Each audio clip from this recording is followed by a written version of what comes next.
Hi, today we're going to understand ways to collect data. And for our objectives, at the end of the presentation, you should be able to 1.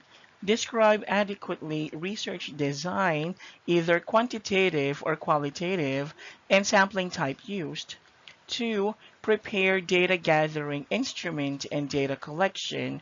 And 3. Characterize data analysis procedures. After establishing the merit or importance of your research study in your introduction section, you are now ready to describe in full detail how you plan to conduct the study. And we call this section the Materials and Methods section, which is Chapter 2 in the IMRAD format. Particularly, Materials and Methods chapter consists of the following parts, namely the research design, respondents, instrumentation, procedure, data analysis, and potential ethical issues. In drafting your research design section, you need to supply the following. 1. The type of research approach. 2. The type of research design. 3. A description of the design, of course, with proper citation, and the justification or relevance of your choice of such design. A research approach refers to your overall plan or procedure on how you would like to study your chosen topic or problem. These include types such as qualitative, quantitative, and mixed methods approach.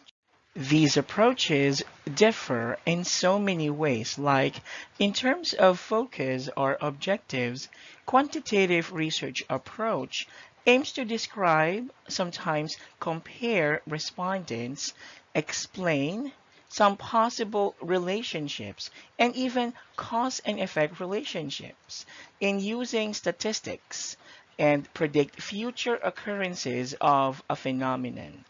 Meanwhile, qualitative research approach explores and discovers an identified topic or problem in an in-depth manner, making vivid descriptions of respondents' feelings, opinions, experiences.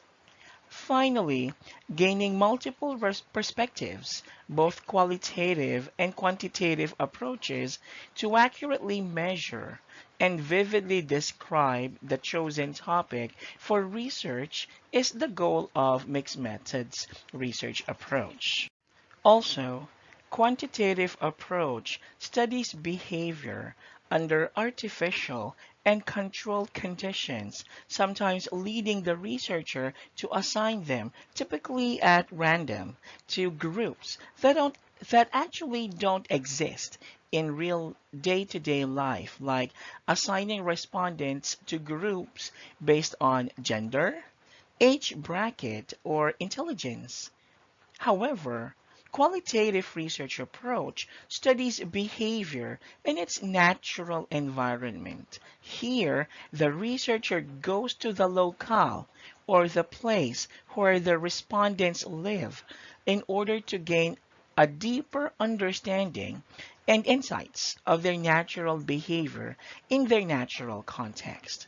Lastly, mixed methods approach studies behavior in more than one context, both artificial and natural environment, to provide more substantial and conclusive findings and understanding.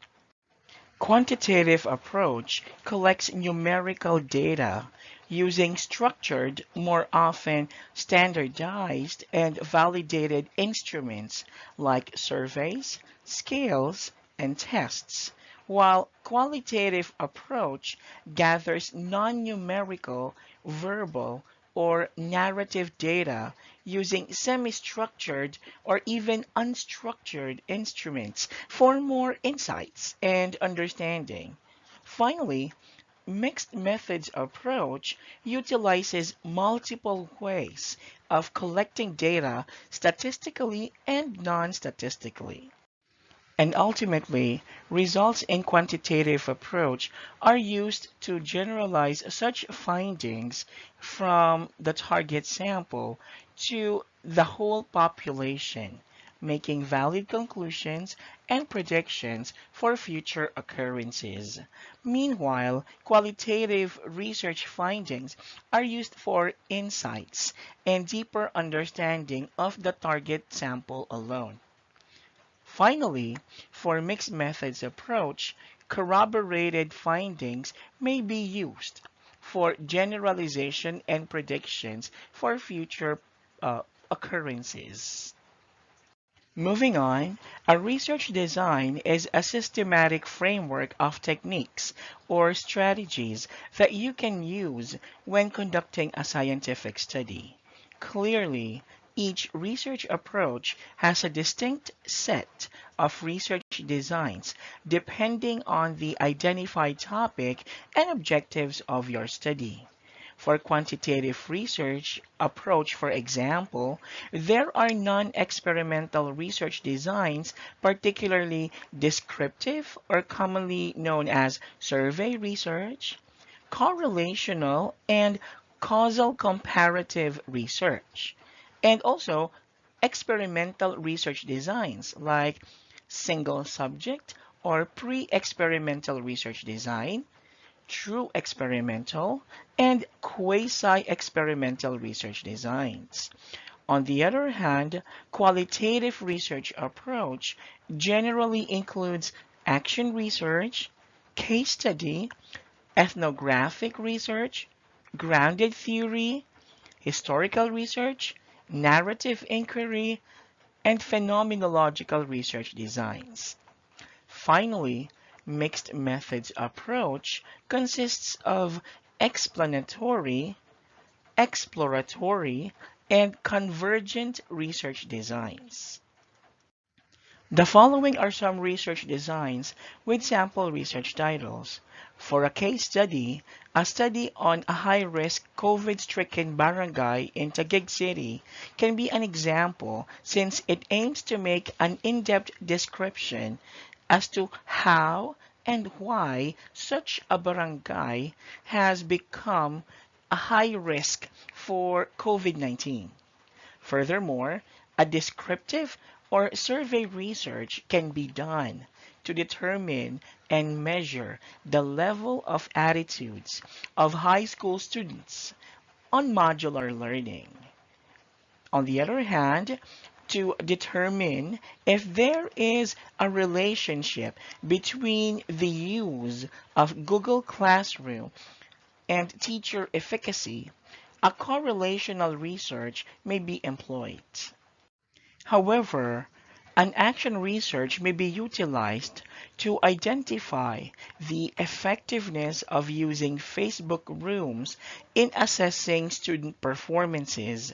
Furthermore, if you would like to trace the origin and describe the effects of H1N1 flu in the United States for the year 2009, to actually gain insights regarding the present COVID-19 virus, you would most likely utilize a historical research. Meanwhile, if you would like to measure the effects of digital classroom on student participation, you would use a quasi-experimental research design since you have the capability of assigning your respondents into groups, typically in controlled and experimental groups. In contrast, a true experimental research will be employed to measure the effects of a new treatment procedure for COVID patients where you have no control.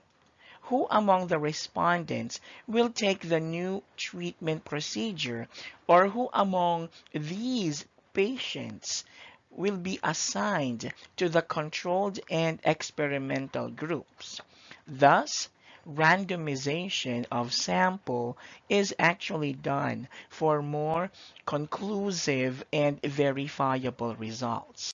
But if you want to vividly describe the lived experiences of a bereaved family after losing a loved one due to COVID-19 pandemic, you will use a phenomenological research.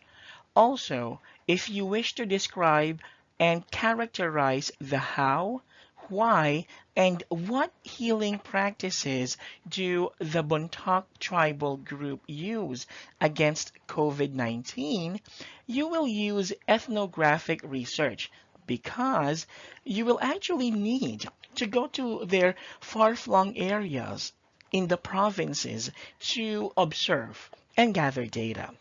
Finally, if you want to make a comparison on how confident the various stakeholders, namely teachers, students, and parents, about the opening of classes, particularly face-to-face classes in the future, you must use a mixed methods research approach, specifically a convergent research design. Lastly, for the research design section is a short but comprehensive description or definition of the chosen research design from a legitimate reference. In this way, you can justify why such design is the most appropriate to use regarding your chosen topic. You can see an example shown below on how a research design section is constructed. Take note of the words and expressions that are numbered and underlined. They refer to the research approach, design, short description, and justification of the design, respectively. Next section is the respondent section. Here, you need to supply the information such as who exactly are your respondents, where do they live or the locale, and why them. Also, you need to determine two things: the how and how many of your respondents. The how many means the number of your respondents, or commonly called sample size, for your research. The how means your way of selecting your respondents, or commonly known as sampling technique, from your target population. Sampling techniques are generally of two types, namely probability or random sampling, or non-probability or non-random sampling.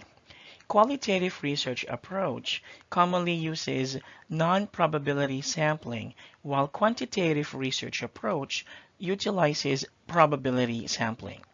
Here, you must carefully choose the type of probability or non-probability sampling technique based on the demands or conditions of your respondents, like accessibility, knowledge of the target population, and availability of the respondents. Meanwhile, the how many means the number of respondents you need for a research study.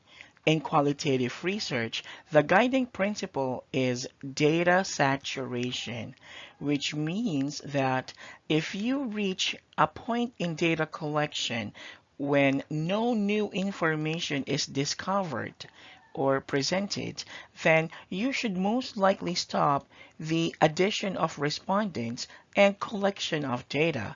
That is according to Faulkner of 2017. However, some other experts encourage the use of 30 respondents as a maximum number for qualitative research designs. For quantitative research, you may either use Slovin's formula, where margin of error is typically at 5%, confidence levels at either 90, 95, or 98%, and Cochrane's formula to obtain the sample size required for your study. But you can only use such formulas if you are knowledgeable about the total population of your target respondents, marked by the symbol N. Another method of getting the sample size quantitatively is to use sample size generators like SurveyMonkey and RowSoft. Take note that your confidence level should always be set at 95% and margin of error at 5%. So here's an example of a respondent section. Notice the numbered and underlined expressions. Number 1 is your research locale with identified respondents. Number 2 is the justification why they are the chosen respondents. Number 3 is the sample size obtained using Slovin's formula. This means that the study is a quantitative research. And number 4 is the choice of sampling technique with its brief description or definition. The next section is the instrumentation section where you will identify the type of instrument to use in gathering or collecting data from your respondents. In identifying and constructing an appropriate instrument, you need to do the following steps. First is to read relevant literature. As the name implies, you need to look for relevant and existing researches and focus on their instrumentation section in Chapter 2. Why? Because not only will you get insights as to the type of instrument used by that previous related study, you could also gain understanding as to ways on how to construct such instruments.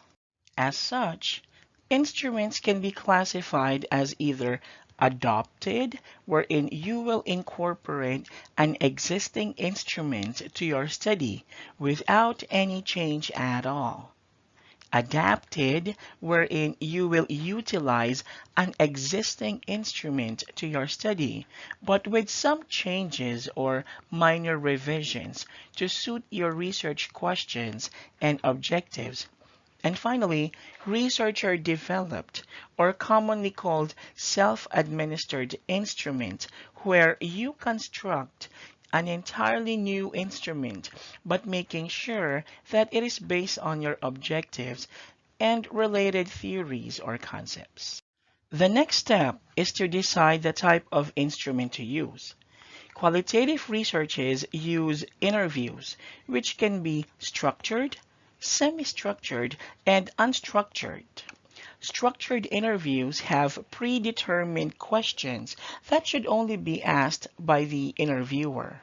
Meanwhile, semi-structured interview also has predetermined questions, but asking follow-ups or additional questions may be allowed. Lastly, unstructured interviews have no predetermined questions and are typically done by asking the respondent the main question or topic like a narration or description of what happened or what was experienced by the respondent. Nonetheless, it is customary to ask the interviewee beforehand if the conversation could be recorded for transcription purposes. Observation are of two types, namely participant and non-participant observations.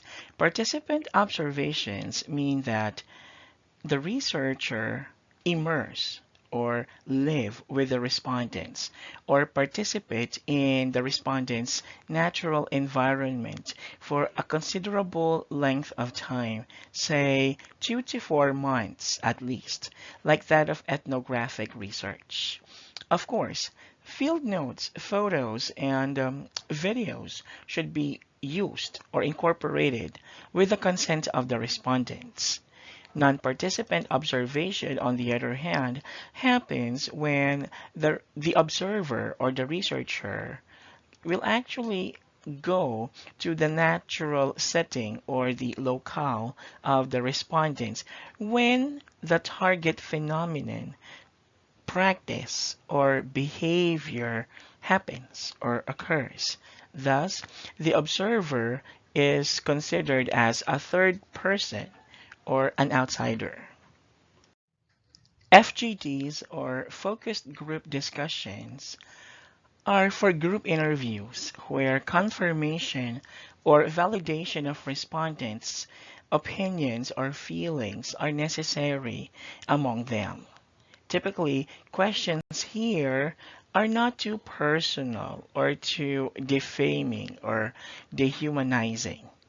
Lastly, document analysis is the collection of artifacts, whether primary and secondary, for data analysis, which are typically done in historical researches.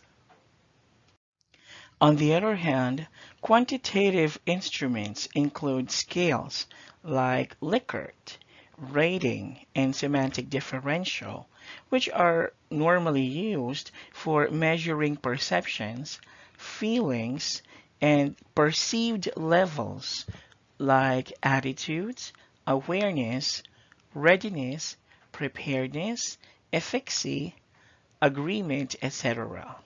Tests, on the other hand, are either standardized, which is of high validity and reliability of results, or researcher tailored or non-standardized, normally done or constructed by the researcher to evaluate a certain trait or characteristic of a respondent, typically used in correlational and experimental researches. Lastly, surveys are another type of quantitative instrument to get a massive number of responses in the most efficient way possible.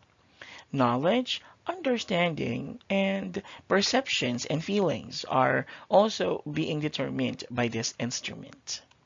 After knowing the classification of instrument and the type of instrument to use, you are now ready to create the actual instrument.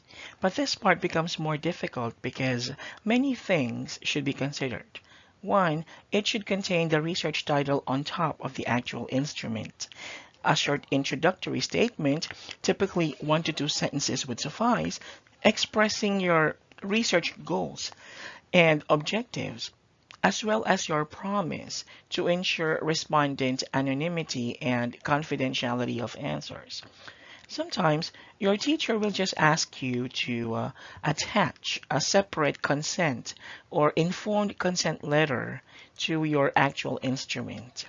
The third, of course, is your data collection items or the response forms or section, which you need to construct carefully based on your research questions. Such items or questions can either be open-ended or closed-ended. Contingency questions, those that have options like dichotomous or multiple choice, or using scaling questions like labeled or unlabeled scales, and ranked or non-ranked items. Finally, a closing statement thanking the respondents for participation is placed at the last part of the instrument. Also, always remember to use simple and clear instructions. Data collection should not contain irrelevant questions, confusing questions, leading questions, double-barreled questions that have more than one question, and double negative questions. After constructing the actual instrument, you are now ready to pre-test or pilot test it. Pilot testing means doing a run-through or practice data collection to some people within your target population, but not your actual respondents. Now, after the pilot testing, you can try to interview them one by one, or probably do a focus group discussion and ask them to evaluate the instrument in terms of the length or the time in answering it, or the data collection itself, the clarity of directions, were there any confusions, the ease of answering, was it difficult to provide an answer, or some other problems or concerns that your run through respondents have experienced. Of course, these are important as they provide insights and opportunities to improve your research instrument. Also, pre-testing is an example of a validity test to check the correctness of your data. Eventually, you would also subject your research instrument to a reliability test, checking its consistency or stability of the collected results. Well, after the findings of or insights that you gathered from your pilot testing, you can also consider the suggestions of your research teacher, and combining all these suggestions, you may now be able to edit and revise your instrument to make a final copy for your actual respondents. Thus, in drafting your instruments section, you will need to include the following. 1. The classification of instrument. 2. Type of instrument. 3. Description of the instrument. 4. Validity measures. And 5. Reliability measures. Now, an example paragraph for this section is shown below. Kindly take note of the numbering in the underlined expressions. Validity and reliability are two important tests for all instruments, especially in quantitative research. Validity means accuracy of data collected. This means that the instrument must ensure that only those authentic or real data that will answer the research questions in the statement of the problem will be collected. Nothing more, nothing less. Reliability, on the other hand, means the consistency of results about the data collected. This means that the data collected should be consistent and stable when tested or collected differently. Typically, your research teacher will require you at least 2 validity test types and at least 1 reliability test. Their types are shown and described in the slide.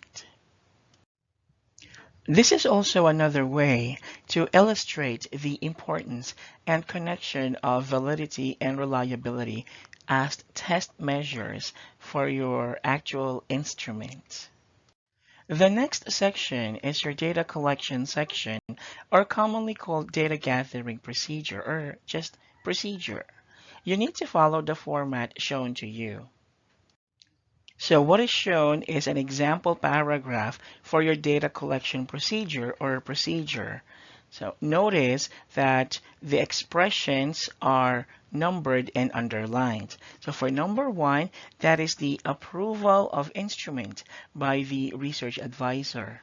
2, the permission to conduct research by respective authorities. 3 is the identification of respondents, like their number, from the target population. Number 4 is the orientation of the research objectives to the respondents, like the goals of the research and how significant the study is. Number 5 is the obtaining or securing of consent from the respondents. Now, consent letter will be obtained if the respondent is 18 years old and above. However, an informed consent letter will be obtained from the respondents whose ages are below 18 years old. Normally, we get the informed consent from the mother or the parent, or if it's in school, the advisor of the student. Next is administering the data collection proper, which is the number 6. So here you will explain how you will actually collect the data step by step and how many minutes.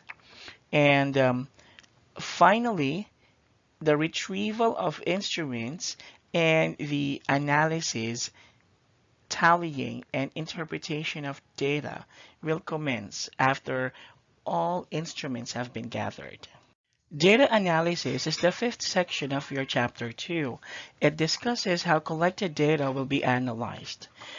Also, the type of analysis depends on the kind of data, be it qualitative or quantitative data, as well as the nature of your research topic.